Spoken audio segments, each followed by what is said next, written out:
It's Tuesday, June 16th. This is CTV at 6. Here's what's making news tonight. Several counties in Nova Scotia are warned about the presence of laced street drugs.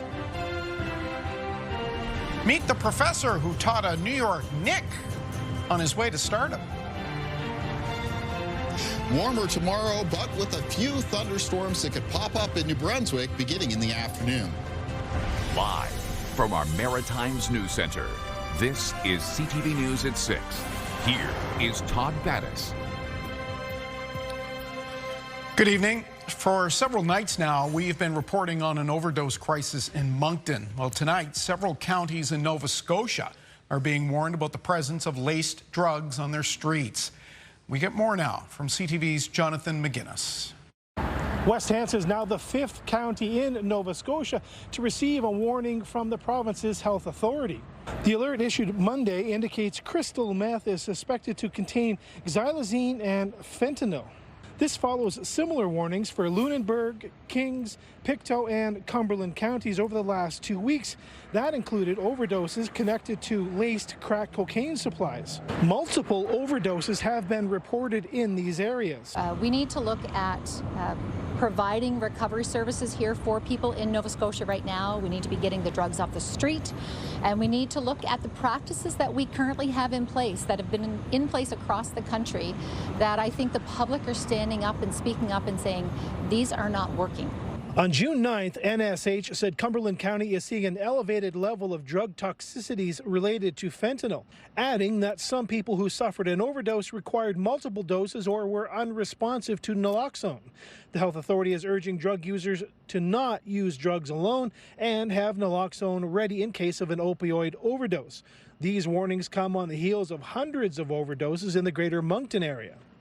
The report indicates the tainted supply in the West Hants overdoses originated in the Halifax Regional Municipality. Todd. All right, that's our Jonathan McGuinness leading us off tonight in Halifax. Online, police are treating the suspicious death of a man in Greenfield, Nova Scotia last week as a homicide. We have the details right now at ctvnewsatlantic.ca. Well, it's not exactly a page-turner, but the mystery of what will become of Halifax's old Memorial Library continues to be written. The issue was in front of City Council again today. CTV's Callum Smith was there. What to do with the old library property has been a years-long debate. It closed 12 years ago, but that question has never been openly presented to the public. It's not super clear what the general public is looking for here. Yes, it's been 14 years, but there is a group of people right now who want to do something with that site. And why would we not entertain an opportunity that would allow them to get into a process? But several councillors predicted they won't see any private sector interest. I've gotten many emails from residents that said a visitor center, a museum, housing, the list goes on and on. I haven't heard anything from the private sector. The library's future is complicated by its 75-year-old age, the provincial laws preventing the site from becoming anything other than a park, garden, or library, and the land being a former burial ground. Everybody who's looked at this runs away once they get into the particulars because it's really expensive, it's complex, and, to boot, it's sitting on a mass grave. A review of the building happened 1 year ago describing its poor condition. $7.8 million has been estimated to solely address current deficiencies, but staff say substantially higher figures would be needed to reuse the building. In 2024, the prior council voted in favor of getting details on turning the site into a park. Given the complexities, that was to include the library's partial or full demolition. I'm agnostic on whether the structure stays or not. What I want is a process that actually moves forward. We're in year 10 or 12 now of trying to make a decision about what to do with that site, and it's enough now. But instead, council opted today to pause the consultant and demolition plan and seek interest for adaptive reuse options. We're really looking at losing our identity of place if we don't make an effort to try to preserve some of our built heritage. Council's decision today could spare the building from the wrecking ball tomorrow. Callum Smith, CTV News, Halifax. The government of Newfoundland and Labrador says it wants to be included in a hearing on whether Marine Atlantic ferry services are essential. The Canadian Industrial Relations Board is determining whether the service between Newfoundland and Nova Scotia could be reduced in the event of a strike or a lockout. Marine Atlantic workers represented by Unifor have been trying to negotiate new contracts with the company, and the union says conciliation efforts broke down last month. The Newfoundland government says it respects the collective bargaining process, but it worries Marine Atlantic will lose its long-standing designation as an essential service.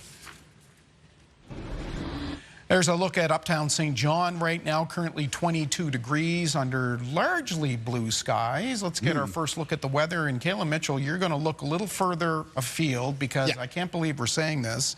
Already evidence of what could be the first tropical event of the season? Right. So we now are, of course, in the Atlantic hurricane season. Began at the first this month, so it is the time of the year we start keeping a closer eye on things like the Gulf of Mexico and the Caribbean, as well as the subtropical Atlantic. This one is in the Gulf of Mexico, well, just inland of the Gulf right now. It's actually right on the coastline of Texas. It's called Potential Tropical Cyclone 1. And what that means is this is a weather system of concern to the National Hurricane Center into the United States. They have said at times this they may have to issue some tropical storm watches or warnings because of the potential of some very heavy rain for some of the Gulf states, including coastal areas of Texas, Louisiana, and Mississippi over the next couple of days. They do have a little forecast track for it. If it does become a named weather system, so potentially becoming a tropical depression or tropical storm, it will be the first one of our season, and it could be Arthur. So we'll keep tabs on that here over the next few days. In the meantime, back here in the Maritimes, we have a very fair weather evening for most of the region. It is cooler in Cape Breton, a little bit of cloud cover holding on there. Other parts of the Maritimes, though, can expect a mainly clear sky as we make our way through this evening and for tonight, which makes for some pretty ideal night sky viewing conditions. Waxing crescent moon, 4% illuminated, setting on the western horizon this evening. Speaking of things setting on the western horizon, in a row, Mercury, Jupiter, and Venus all setting in a line as we move through the evening hours. Mercury, the faintest of those and best viewed with the binocular or telescope. The aurora unlikely tonight in the next pass from the International Space Station, not until June 19th. Todd. Binoculars, huh? Yep. Okay, that might be worth checking out. Thank you. We will check out the full forecast in about 14 minutes. Thanks, Kayla. People living in a rural area of New Brunswick want to know why a piece of their history is being torn down. The federal government insists the reason is clear. CTV's Derek Haggett explains. Bit by bit, piece by piece, the Koochapakquak Dam is being demolished. That's tough for Murray Tweedy to see. His father was born in a stone house steps away, and the retired blueberry farmer has lived in the area most of his life. Not good. Koochapakquak is losing a lot of history. It was built in 1917. Decades later, it became one of NB Power's first hydro dams and provided service to the communities of Rishabukto, Rexton, and St. Louis de Kent. It's not just Murray Tweedy and his wife Diane that are upset the dam is being demolished. I spoke to a few other people today who are also quite sad to see it go. I mean, it's a part of our community, a lot of memories. It doesn't seem like it was harming the environment. Well, it's pretty sad because, I mean, it's been there for a long, long time, and I can't see anything that it would interfere with. But Fisheries and Oceans Canada says the demolition is necessary because depending on water conditions, the dam can impede fish passage. DFO says by removing the dam, the river's natural flow will be restored, allowing Atlantic salmon and other species to migrate freely throughout the Koochapakquak River. Tweedy is concerned ice from upriver will get caught in the nearby bridge pillars. That is bound to catch ice and jam and flood as it did prior to 1917. The Habitat Restoration Project is expected to be completed by the fall. Derek Haggett, CTV News, Koochapakquak, New Brunswick. Get the Maritime's top stories, breaking news alerts, and watch live. Download the CTV News app. The future of healthcare might be in your pocket or even on your wrist right now. Health leaders from across the country and beyond were in Halifax today to look at how digital health, data sharing, and AI are transforming care. CTV's Jesse Thomas reports. The future of healthcare is digital. That was the message at this eHealth conference in Halifax, where experts were talking about data and how it can be used to improve patient care. In order to improve the healthcare system and the health of Canadians, it's all based on data. So you really need that fundamental data to better understand the issues and to sort of start to identify the solutions that can help us tackle them. Data is already changing the way healthcare is delivered. The next step is making it more accessible, not only for doctors, but putting that information directly into the hands of patients. Nova Scotia Health wants the Your Health NS app to give you all your health data. Like, we really do want Your Health NS to be the one-stop shop. And, you know, there are many elements of that that'll continue to roll out, and people will be more empowered. They can do everything they're going to need to do on their app. The province is in the middle of the one person, one record rollout. It's a massive digital transformation of the health information and record system. But beyond that, the head of Nova Scotia Health sees a healthcare system that will look a lot different by utilizing digital technology. We're going to have virtual hospitals, hospital at home, I guess is another way to do it, where, you know, you will be monitored, but it will be done virtually, digitally, and through wearables on your person. There are concerns with sharing so much data, but experts say privacy protection has to remain a priority, but argue it shouldn't stand in the way of technology's potential to improve care. AI has huge opportunity for us to be able to actually help deliver better health care. But in order to do that, that needs to be built on a data quality foundation, and that data needs to be representative of our populations. The goal here is a smarter, more connected healthcare system. Jesse Thomas, CTV News, Halifax. Today, the murder trial in St. John heard about the level of alcohol in the bloodstream of the man accused of killing a 17-year-old boy and a 10-year-old boy. Get the latest now in this report from CTV's Nick Moore. A forensic specialist with the RCMP testified today about blood test results taken from Roman Commissioner on the morning the two boys were killed, and a projection of what the blood alcohol content would have been about 2 hours beforehand, around the time police said the two boys were killed. Natalie DeRosier testified that the blood alcohol projection was the equivalent of 2 to 3 bottles of 5% beer. DeRosier also testified that diphenhydramine, the active ingredient found in allergy and sleep aid medications, was also found in Commissioner's blood. DeRosier said that unlike alcohol, it is difficult to determine the amount of diphenhydramine in the body, as there are many more variables in how it is absorbed and processed. When asked by the Crown, DeRosier said it was inconclusive what the exact combined effects of the two substances were, but also added that there would have been an effect on the body's central nervous system.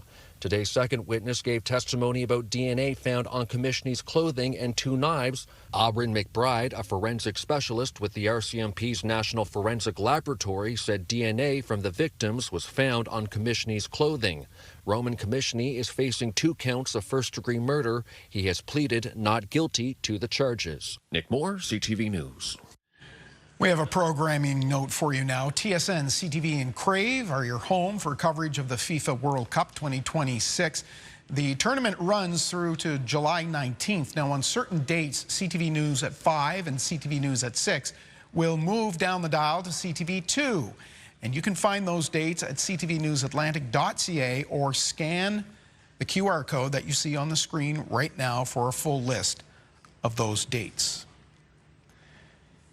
Typically, there are a couple of winners of the World Cup. The country that hoists the trophy and the bars and restaurants of the world that see a month-long boost to business. CTV's Hafsa Arif reports. The seats may have been empty in the middle of the afternoon, but owners expect it won't stay that way for long. We're at the beginning of tourism season, so we're already ramping up for summer, and to have a World Cup, 1, hosted in Canada is awesome, but 2, to have so many games on all day, every day has been a real boost for business. It's been awesome. At the Old Triangle, staff are getting ready with decorations, giveaways, and game day specials. Outside, obviously, Canada games, everyone is packed, and it's quite the scene, but, you know, you get those odds and end games, whether it be like Belgium playing or kind of the smaller countries, you've always got a couple of tables around watching it, and that's been nice. At Dirty Nelly's, soccer fans have long gathered to watch the game. Now the World Cup is bringing even more through the door. We actually actually have, on Saturday, we had 1, 2, 3, 4, 5 TVs going here. We also have a pull-down screen. Owners expect more of the same as Canada continues its tournament run. Traditionally, we all live in Canada, and we know that hockey is the game. But now I think that soccer is Canada and the U.S. are embracing soccer like never before. And there's a lot of hype. You know, the World Cup, it's a once-in-a-generation thing to have it in Canada, and I encourage everyone to get out and watch a few games. It's been a blast so far. Now with Sail GP arriving this weekend and planned events across downtown, pub owners are preparing for what could be one of the busiest stretches of summer. Saturday and Sunday night, we've got a shore party scheduled on the street with entertainment scheduled on the 3 blocks, which are all going to be closed down. We're here to welcome all of the folks from across Canada and indeed across the world that are coming from Sail GP. From packed pubs to packed schedules, businesses are hoping the World Cup magic continues well beyond the final whistle. Todd? And things will get even better if Canada goes far in the tournament. Thank you, Hafsa Arif in the Entertainment District in downtown Halifax. Now, one team celebrating right now is the New York Knicks. The party has not stopped since the team won its first NBA title in more than 50 years. And the cheering extends into Cape Breton for a reason that, well, could surprise you. Here's CTV's Ryan McDonald. Shauna McDonald and her partner Jared Bishop's university teaching careers have taken them to some interesting places. So as a professor, I've taught at Villanova University and here at Cape Breton University. She also did some graduate work at Southern Illinois University, but it was at Villanova where McDonald and Bishop crossed paths with 3 men who recently helped the New York Knicks win their first NBA title in 53 years. Jalen Brunson, Josh Hart, and Mikal Bridges are all familiar faces to me. They all came through Villanova while I was there, and that's why they call them the Nova Knicks. The only one she had the pleasure of teaching, though, was Brunson, a breakout superstar in the playoffs who was named Finals MVP. He was a student in one of McDonald's communications classes in his sophomore year, the fall of 2016. Nearly a decade later, she watched from her home in New Waterford as he took home the championship trophy. I don't even have to make anything up. He was a solid student. He was committed to the work and just an all-around nice guy. Of course, New Waterford is very much a basketball town. Its Coal Bowl Classic is known all across the country. So a connection to the NBA Finals, even a loose connection like this one, will be well appreciated around here. Born and raised in the local area, McDonald says this also helps prove an adage that Cape Bretoners are everywhere. I think it does. I mean, I think we are everywhere. And certainly everywhere I've lived, I've found Cape Bretoners, so I think that's true. She admits that Brunson may not remember her, but says she was still happy to see her former student succeed on his sport's biggest stage.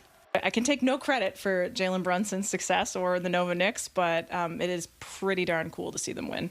Just really thankful I have the organization, the coaching staff, my teammates. And though he may not have known it, his former professor was in his corner too, all the way from Cape Breton. Ryan McDonald, CTV News, New Waterford. Cape Bretoners are everywhere. We'll take a break now. When we return, the full maritime forecast. Before that, though, as the G7 gets underway, there is movement in the war in Iran. We'll get the latest in this report. President Trump says he wants the U.S.-Iran deal to be formally signed before it's released publicly, but he says it's a good and fair deal. I'm ABC's Karen Travers in Geneva, Switzerland. I'll have the latest coming up.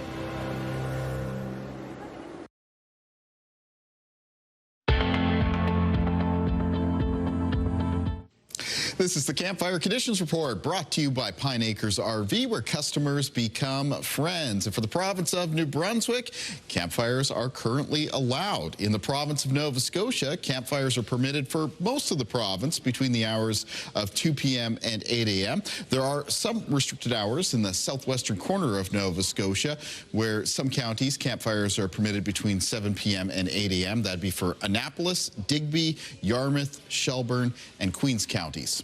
And for the province of Prince Edward Island, campfires are permitted with domestic brush burning allowed between the hours of 2 p.m. and 8 a.m. Keep fires small and under control and never leave a fire unattended.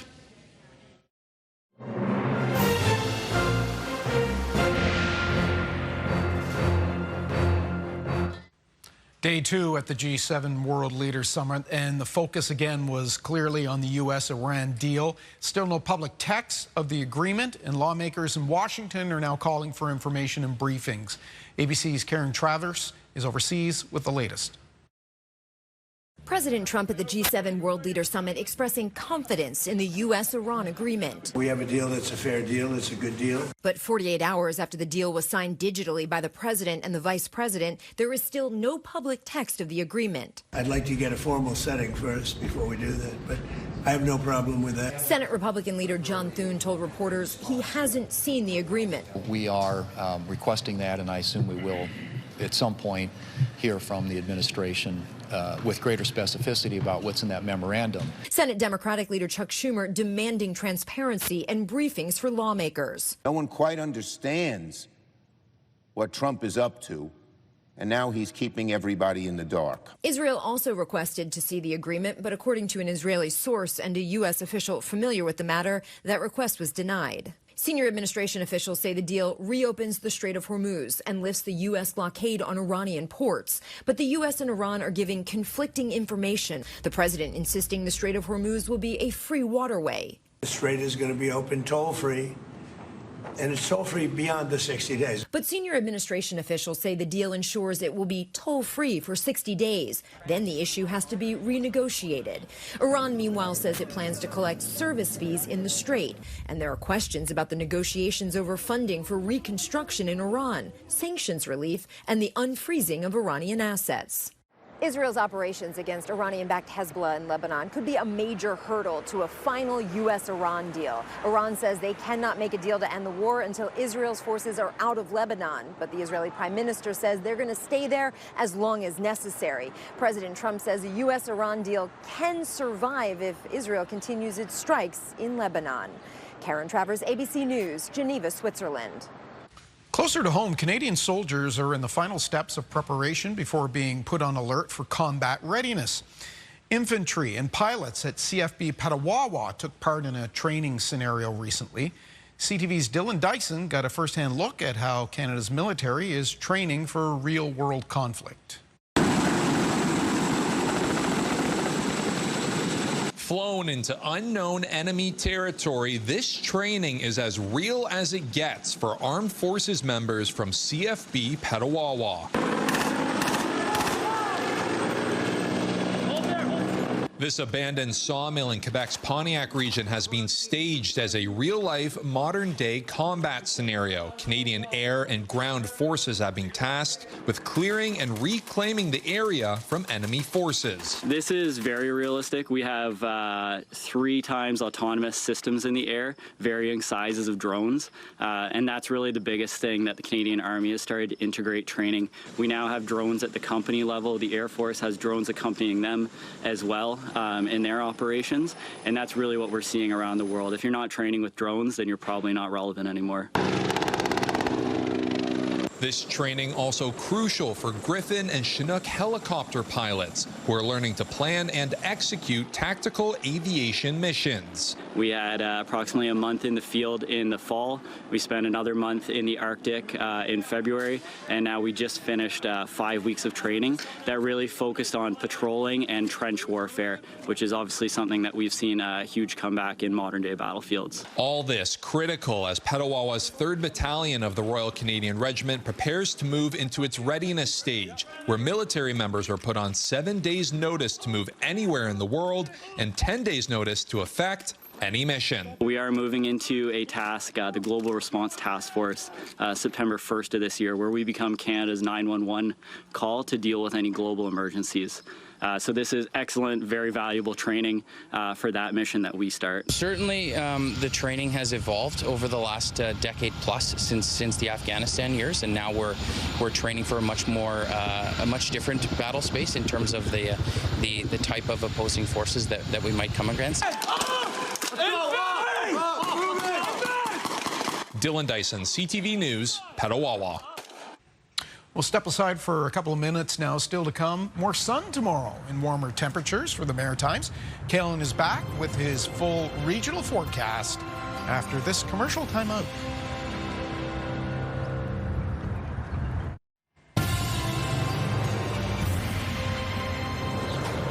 One of our beautiful summer destinations. Bedeque, Nova Scotia, Cape Breton. Currently 16 degrees. And what would you call that, overcast? A little bit of cloud cover holding on to parts of Cape Breton right now. I'd call it cloudy periods, and that is one part of the Maritimes that's going to hold on to a little bit of cloudiness as we move through tonight. I know cooler in Cape Breton today compared to much of the remainder of the Maritime region, but temperatures for the island coming up on Wednesday. Didn't seem to be any wind in that. No, wind's relatively light out there at this hour across the Maritimes, mostly light and out of the northwest. Let's talk about the chance of thunderstorms for tomorrow. So, as I mentioned, things are warming up tomorrow across the Maritimes. Temperatures coming up. At the surface, that is. But sitting above us is a little bit of cooler, drier air. And so what happens is during the day, as things warm up near the surface, that warmer air wants to rise up through that cooler, drier air, and it increases the potentials for updrafts strong enough to develop some pop-up showers and maybe some small thunderstorms as we move through the afternoon into the early evening hours. What we're looking at here is a depiction of the energy available for some of those pop-up showers and thunderstorms tomorrow in the Maritime region. You can see that is expected to be highest in the province of New Brunswick, but also a little bit present for western parts of Prince Edward Island and around the northernmost areas of Nova Scotia, so around Cumberland County. So it's those parts of the Maritimes for tomorrow that do have a risk of maybe seeing a few showers or a few small thunderstorms pop up afternoon into evening. Very isolated in their coverage because we don't have a good trigger for the thunderstorms for tomorrow. Nothing like a sweeping cold front that would set them off sort of widespread across the region.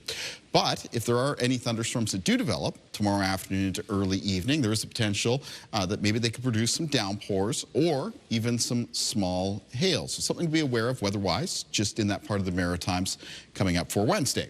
For this evening and tonight, a little bit of cloud cover indicated there and through the grays across Cape Breton. Otherwise, we're looking at some fairly clear sky conditions across a good portion of the Maritimes tonight into the start of the day for tomorrow. There will be some fog patches developed during the overnight hours. Any fog that is around for Wednesday morning will be dissipating as we move from the morning hours into the afternoon. Speaking of the afternoon, as we move through Wednesday afternoon and Wednesday evening, you're going to see little flecks of green show up there around the province of New Brunswick. That is that chance of a pop-up shower or thunderstorm. Again, for any given community, because they're expected to be so scattered in their coverage, it's about a 20 or 30% chance. Taking a look at winds in the forecast, as Todd mentioned, they're pretty light out of the northwest right now, and that continues as we make our way towards midnight. Tomorrow's winds in the Maritimes will be out of the south and southwest and mostly sustained between 10 and 20 kilometers per hour with some occasional gusts up between 20 and 40. The low temperatures for the Maritimes for tonight for the province of New Brunswick will fall into a range around 7 to 11 degrees. Down to around 9 degrees for Charlottetown and Summerside for tonight. Pretty comfortable sleeping temperatures. And in Nova Scotia, most of the low temperatures between 9 and 13. Here's a look at your highs in the forecast for Wednesday and for communities in the north of New Brunswick.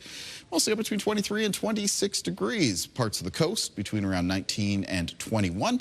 Fredericton tomorrow, the high temperature near 23, near 21 for Campobello and 22 for Grand Manan. For Moncton in the southeast, high temperatures near 25 degrees. Prince Edward Island for tomorrow with most high temperatures between 21 and 24. There's a low chance of an isolated shower or thunderstorm, mostly for western parts of Prince Edward Island, basically late afternoon through early evening. Cape Breton for tomorrow, most of the high temperatures come up to the high teens and low 20s, 24 degrees around Bedeque. Near the mid-20s for the north shore of mainland Nova Scotia and 18 to 23 degrees for areas on the eastern shore. 26 for Truro for tomorrow and 24 for Amherst. City centers Halifax and Dartmouth, similar to today, high temperature near 24 degrees. It'll be near 26 for the Annapolis Valley and on the south shore of Nova Scotia, most of the high temperatures between 20 and 24, getting up to 25 for Bridgewater. Taking a look at the extended forecast for New Brunswick, it's not as bad as it looks. I know there's a lot of sort of like rain icons on the 7-day outlook map. But on Thursday, late in the day for western parts of the province, there will be some showers that arrive. That does turn over to a rainy night.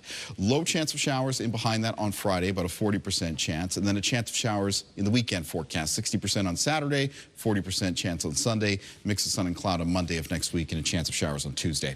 For Nova Scotia in the forecast, we have rain expected to return Thursday night. That finishes with some showers on Friday.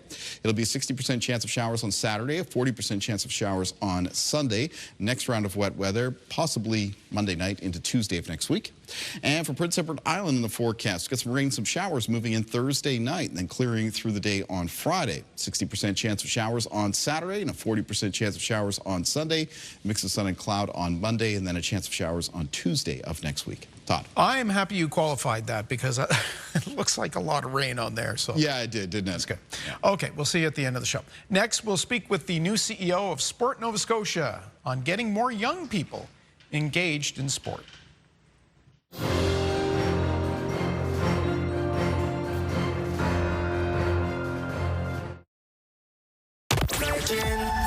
Okay, so Stop the Pump is back, giving you a chance to win some money at the gas pump. That'll start 7 a.m. on Monday. And if you can't wait, at 7:30 tomorrow, you get a shot at $100 in gas.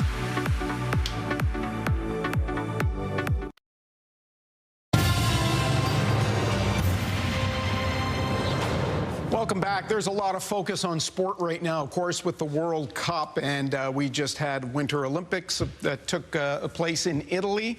Brad Lawler is the new Chief Executive Officer of Sport Nova Scotia. Well, I mentioned those because they're the headline grabbers, but they're also an area where you see a lot of infrastructure in sport. It's been a topic in Nova Scotia, around Halifax in particular, things like stadium, rebuild of the Halifax Forum. When you look across sport, and you've been in it for many years at various levels, when it comes to infrastructure, is there a missing piece in Nova Scotia right now? Well, I think talking about stadium right now, I think it's amazing if we have some private donors or somebody comes in with hundreds of millions of dollars or $1 billion to help out the economy. That's great. That's what it's going to have to be, because it's been pretty clear that the province and the municipality aren't interested. I feel that's the case, and right now I'm really looking at the broader community impact that we can make in infrastructure in this province. And we have challenges. We have challenges with growing population, especially in HRM. And it's difficult to navigate it and get the actual infrastructure that we require right now. Okay. Let's talk a bit about Nova Scotia Sport Nova Scotia. Yep. What it is you do and what you hope to bring to it. Sure. So we represent 55 or more provincial sport organizations, community sport organizations. We have people on the ground throughout the entire province where we provide services, we provide funding opportunities to our members throughout the province. And our goal is to get people more active and show the real benefits of sport. That piece that we were discussing earlier, yeah. Preventative health is a huge part of sport, and I think we have to really showcase how we are the #1 tool for that in this province. There is $750 million plus soon to be floating around from Ottawa for various aspects of sport. How could that be utilized?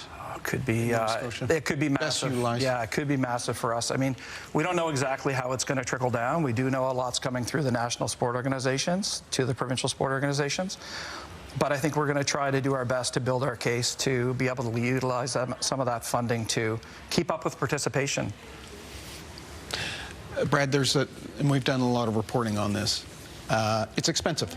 You put a child into organized, just about anything. Yep. It's very expensive. A lot of kids are parked on the sidelines. Yep. They can't get in. How do you change that? We do have things like kids sport that are very helpful, and we also have fundraising initiatives that we use, and we also have Support for Sport, who has been a massive contributor to sport in this province. So we're doing our best to provide opportunities right now and to try to keep costs lower.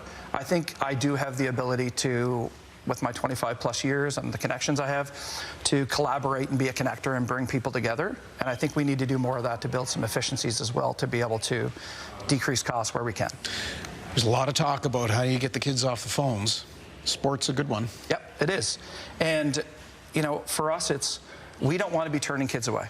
We want the opportunity for kids to be able to, and people throughout Nova Scotia, to be able to access sport if they want to access sport. So age, stage, based on their circumstances, we do provide all of that throughout the province. And we have some really good people doing some really good things throughout the province. I'm coming in at a time where I'm just trying to continue the positive, but there's still quite a bit of work to do. Is Nova Scotia set to thrive in particular sports? you know, right now you can do just about anything you want in the Maritimes in sports, but we're a small population. Should we be drilling down on those ones that we do best? Well, we want opportunities for everyone that want to play a certain sport. You know, obviously canoe kayak is a huge sport because of infrastructure here, but this does go back to infrastructure. You know, there is a sort of build it and they will come model, and if we do have solid infrastructure, especially in HRM, I do think that we can produce more athletes in different sports. Is your priority organized sport? I mean, sport cuts across a lot of areas, and when you're talking about using it to improve mental health, physical health, you talked about preventative care.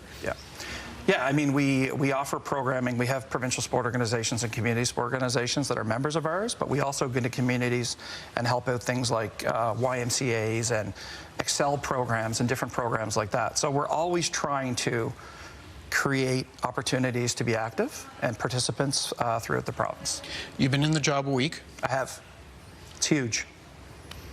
What I'm seeing so far, there's just a lot of conversations. A lot of conversations, a lot of listening and learning, and you know, 25 years in the PSO world, provincial sport organization world, is different than the CEO of Sport Nova Scotia. So I'm listening to staff, I'm listening to provincial sport organizations, and I'm looking for some patterns. And you've touched on some of the patterns already that we have to focus on. The sudden influx of professional sports in the Halifax area, the Tides, the Wanderers, the Thunderbirds, has that made a difference in terms of interest in sports? Absolutely. It's made a huge difference. I think you have kids looking to, you know, they're inspired by those athletes. Some kids join because of that. Some people later in life are joining sport because of this right now. And also not just that, but I mentioned the part about through COVID, sport really has been, I think, the hero throughout it. It's been something that people are getting excited and happy about. You know, sometimes there's not a lot to be happy about right now in this world. Sport brings that out. And I do think the social connection is massive as well. So we have a great product. And what we really need is we need municipalities and the government to look at sport as an investment, not a cost. If we can change that around, that mentality, I think we're going to go far in this province. All right. Well, Brad Fowler, thank you very much. The newly minted CEO of Sport Nova Scotia. We'll take a break and we'll be right back.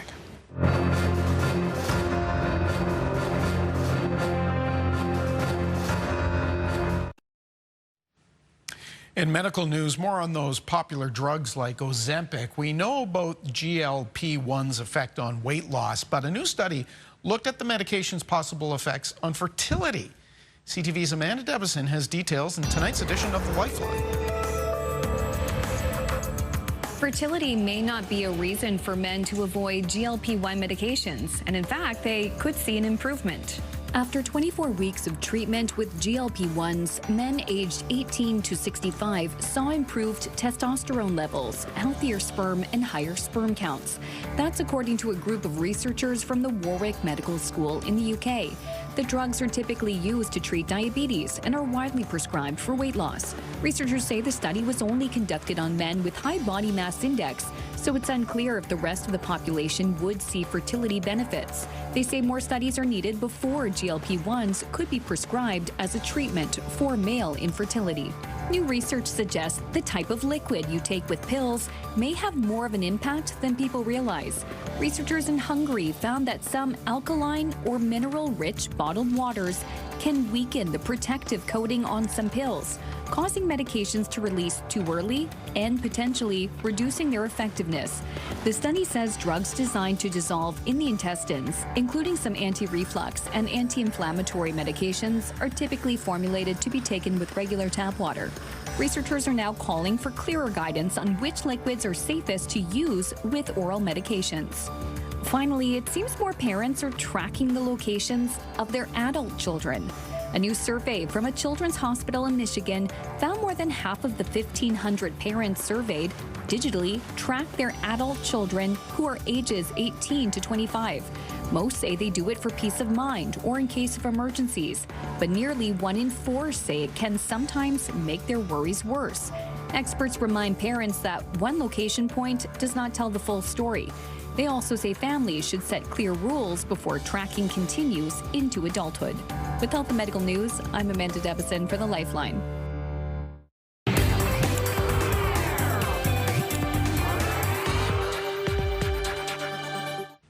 on the scene, Canadian country superstar Shania Twain has opened up about her struggles around body image and accepting change. In a new interview, Twain says menopause has been a secret weapon in healing her body image. We get this story from ABC News. Man, I feel like a woman. This morning, country superstar Shania Twain says it took menopause and decades of fighting with her own reflection to finally feel at home in her own body. In a new interview with the UK's Sunday Times magazine, Twain, now 60, says that while performing for her Las Vegas residency in 2019, quote, I stopped looking at myself in the mirror. I hated my body. So all of a sudden I'm bloating and I'm definitely not in control. I can't just lose 5 pounds. Twain suggests in an effort to get thinner, she ended up becoming malnourished and injuring herself on stage, saying, quote, I was doing very unhealthy things and I was working my body more than I was feeding it to keep up with the strain. That don't impress me much. Unimpressed by her own self-doubt, she says going through menopause helped to change her mindset, adding, menopause has been very good for me because I've learned that some things you cannot control. Women are putting a lot of pressure on themselves, and they're not recognizing often that their physiology is changing because a fundamental shift has happened. And a lot of that comes down to how their hormones have shifted in this phase of life. I think we have to accept ourselves at this new life stage and say, you know, my body's going to behave differently, and that's okay. Rhiannon Alley, ABC News, New York.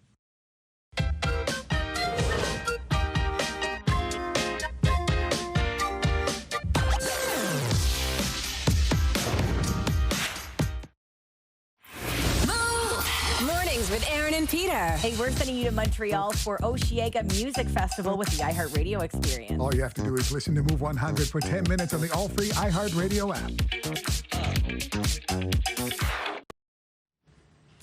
Time now to take a look at how the markets wrapped the trading day. Let's begin on Bay Street, where the Toronto Stock Exchange closed up almost 114 points to set a new record. The Dow Jones finished up 328 points, and the Loonie traded hands down ever so slightly at 71.45 U.S. Let's take a look at the final forecast for today. Caleb Mitchell on a sunny weather deck. Yeah, it's very warm. It's very pleasant out here right now. Just a few fair weather clouds. Of course, yesterday, the clouds in parts of the Maritimes, well, they were a little bit more moody as that weather front was moving through, and that's exactly what we're seeing in our picture for tonight. This sent in by Martin Grossweiner from Cape Enraged, New Brunswick. I want to thank Martin very much for taking the time to share this picture. If you are in the Cape Enraged area for tomorrow, it's going to be pretty nice. Mixed sun and cloud, and being that close to the Bay of Fundy, it'll be around 18 degrees as far as the high temperature goes. Day planner for tomorrow for the Maritime region. First thing in the morning, there'll be some fog patches around. The fog, though, will be dissipating as we make our way from the morning into the afternoon, which will feature mostly sunny skies to a mix of sun and cloud. Mostly a mix of sun and cloud in the province of New Brunswick, where there is that low chance afternoon into evening, a pop-up shower or thunderstorm, and plenty of warm temperatures in the region for tomorrow. Let's find out what's coming up on Your Morning Atlantic. Wednesday on Your Morning Atlantic, a very charming workshop. We're going to head to Halifax's Argyle Fine Art to get a preview of an upcoming event where you can make a bag charm or a personalized necklace. Start your morning with us Wednesday on Your Morning Atlantic on CTV2 and Crave. And finally tonight, the Gulf of Maine started the week off a little cleaner than usual. Hundreds of lobster traps, old fishing gear, and other types of marine debris were removed from islands Sunday.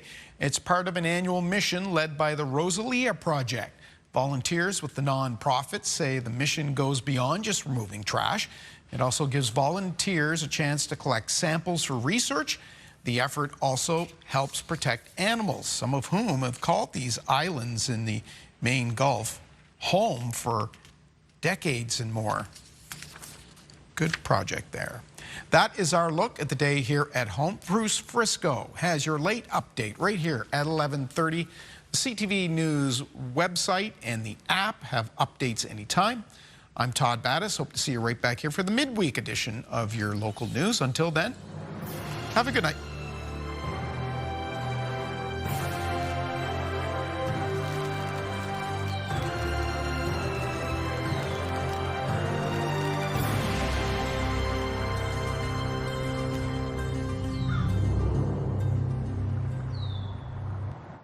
CTV News, the Maritime's #1 newscast. Watch live on Crave.